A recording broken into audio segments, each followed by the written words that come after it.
안녕하세요. 집을 지을 때 꼭 참고하셔야 할 점을 제 경험으로 말씀드립니다. 가전제품이나 싱크대, 북박이장은 바꿀 수 있으나 집 자체에 문제가 발생할 경우는 헐지 않고 해결하는 것은 어렵기 때문입니다. 지금 보이는 화면은 집을 헐기 전의 주택입니다. 보시면 느끼시겠지만 정성을 다하여 가꾸었지요. 그만큼 새로 짓는 집에 대해 열정도 컸습니다. 집은 견고하고 단열이 잘 되고 비가 새지 않게 방수가 잘 되며 구조가 편리하고 몸에 해가 없는 건강한 재료를 사용하여 지어야 하는 것은 가장 기초이며 가장 중요한 것입니다. 여기에 건축주 생활 철학을 담아 건축물이라는 형태로 표현되는 작품이라고 봅니다. 여기서 건설사가 7, 80년대의 사고를 가지고 짓느냐, 오늘날 21세기의 망인으로 짓느냐에 따라 전혀 다른 결과물이 나온다는 것입니다.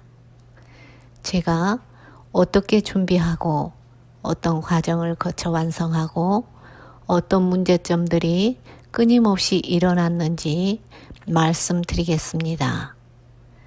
주변의 사람들이 정보를 알고 싶어 하고 꼭 알아두면 좋을 것을 요약해서 말씀드려도 4시간은 걸리기 때문에 이 영상을 만들게 되었으니 참고하시고 마음에 드는 집을 짓기 바랍니다. 보통 60대 이후부터는 노후를 생각해서 가지고 있던 오래된 주택을 다세대 주택이나 빌라 형태로 짓습니다. 일생에 한두 번 집을 짓게 되기 때문에 신중을 기해서 준비하고 건설사에게 부탁을 합니다. 집주인은 건설사를 믿고 잘만 지어달라고 부탁을 합니다. 이것은 아무 의미 없는 형식상 공중에 날리는 말이라고 보면 됩니다. 건설사 사장이 실력이 있고 건축에 대한 확고한 철학이 있는지를 알아야 합니다.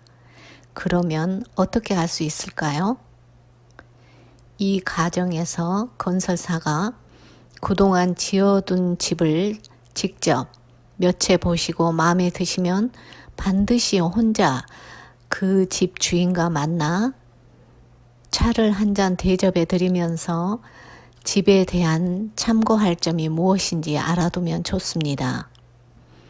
집 주인은 이런저런 대화 중에 정보를 말해주기도 합니다. 설계상 문제가 있었는지, 지은 후에 미비점, 하자 발생, 이미 생긴 하자를 빨리 처리해 주는지 등등이지요. 집주인은 건설사와 관계도 있고 하니 결점은 잘 알려주지 않을지도 모릅니다. 메모장을 만드셔야 해요. 준비하고 짓는 과정, 완성 후 문제점 발생에 대해 말씀드립니다. 집을 지은 지 2년이 다 되어 갑니다만 아직도 문제들이 생기고 처리가 늦습니다. 집을 짓기 위해 몇 년간 킨텍스, 코엑스에서 하는 건축대전, 패시브 하우스 아주 많은 집들을 견학하러 다녔고 매일 인터넷을 통해 자료 연구를 했습니다. 이렇게 하면서 우리는 어떤 건강한 집을 지을 것인지 틀이 섰습니다. 그럼 누구에게 맡길 것인지 정해야 되겠지요. 저는 현재 살고 있는 집 부근의 건설사에 들어가 문의하고 그 건설사가 지은 집을 보고 그 집 주인에게 어떤 점에 유의해야 하는지 여쭤봤습니다. 그런데 여기서 경험이 없어 한 가지 짚어야 할 점을 놓쳤다는 것입니다. 어떤 하자가 발생했는지 물어보지 않았다는 점이에요. 하자가 발생하면 가까우니 빨리 와서 해주겠지 하는 막연한 잘못된 생각이었지요.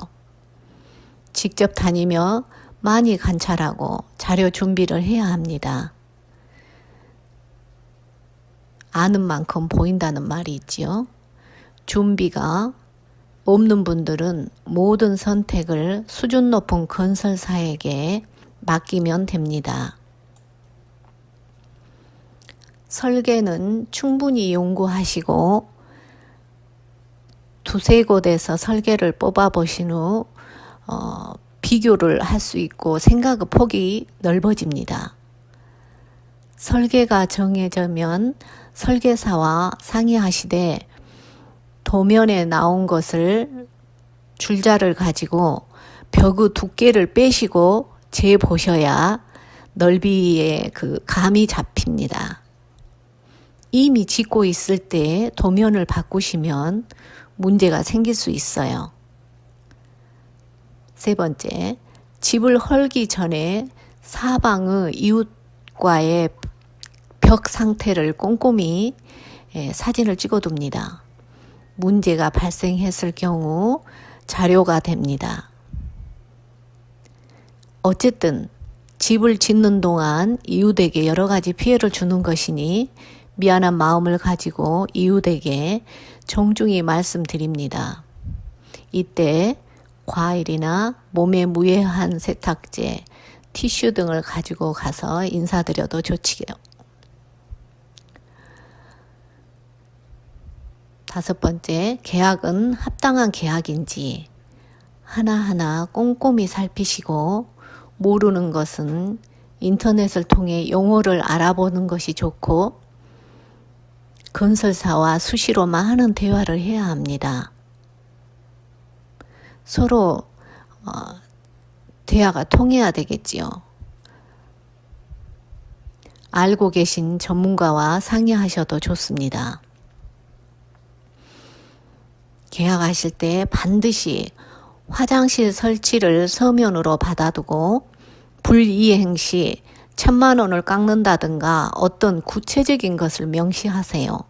그렇지 않으면 집이 완성할 때까지 집을 짓는 수많은 사람들이 아무데나 소변을 봐서 결국 집 이것저것에서 불쾌한 냄새가 진동합니다.